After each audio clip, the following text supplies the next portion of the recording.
அவர்கள் நம்பியிருந்தது, அங்கு ஒரு பழைய உயர் நாகரிகத்தின் சக்தி இருக்கிறது, அதை பெற்றால் உலகை ஆள முடியும் என்று. ரஷ்ய ஆவணங்களில் சிலர் அந்த இடத்தில் விசித்திரமான ஒளி மற்றும் ஒளி அனுபவத்தை பற்றி எழுதியிருக்கிறார்கள். சிலர் அந்த இடத்தில் மனிதர்கள் அல்லாதவர்கள் இருப்பதாகவும் கூறியிருக்கிறார்கள். இமயமலைகளில் காணப்பட்ட குகை அமைப்புகள் இதை இன்னும் மர்மமாக்கின. 2010க்கு பிறகு செயற்கைக்கோள் படங்களில் பெரிய குகை பாதைகள் கண்டுபிடிக்கப்பட்டன. சில பழைய வரைபடங்களில் அவை ஷம்பலா வழி என்று குறிக்கப்பட்டிருந்தன. இன்று வரை அந்த பகுதிகளுக்கு செல்ல அனுமதி இல்லை. அதனால்தான் ஷம்பலா இன்னும் ஒரு மர்மம். அது ஒரு புனித நகரமா அல்லது மனிதனின் ஆன்மீக தேடலின் அடையாளமா? சிலர் சொல்வார்கள், ஷம்பலா என்பது வெளியில் இல்லை, அது நம் உள்ளத்தின் அமைதி. நாம் அதை உணரலாம், கண்டுபிடிக்க முடியாது. இன்று வரை யாரும் ஷம்பலாவை கண்டுபிடிக்கவில்லை. ஆனால் ஒவ்வொரு ஆண்டும் பல ஆன்மீக பயணிகள் அந்த மலைகளை நோக்கி செல்கிறார்கள். பனியை தாண்டி, கடும் காற்றை தாண்டி, ஒரு நம்பிக்கையுடன்.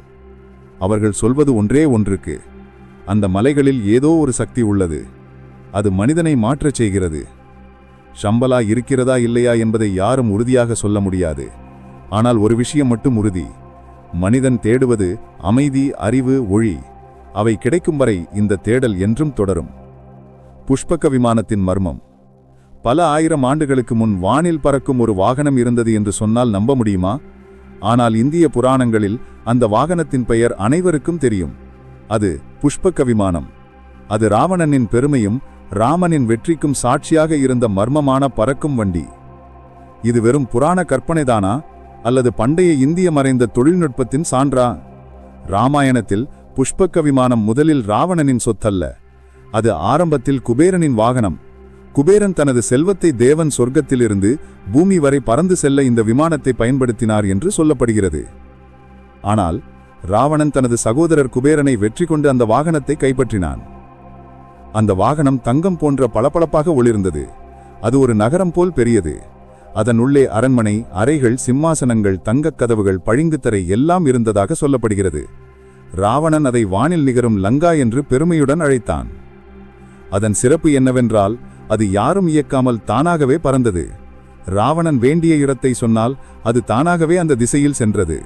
அதற்கான சக்தி மந்திரங்களும் எந்திரங்களும் மூலமாக இருந்தது எனும் நம்பிக்கை இருக்கிறது. சிலர் அதை ஆன்டி கிராவிட்டி தொழில்நுட்பம் என குறிப்பிடுகின்றார்கள்.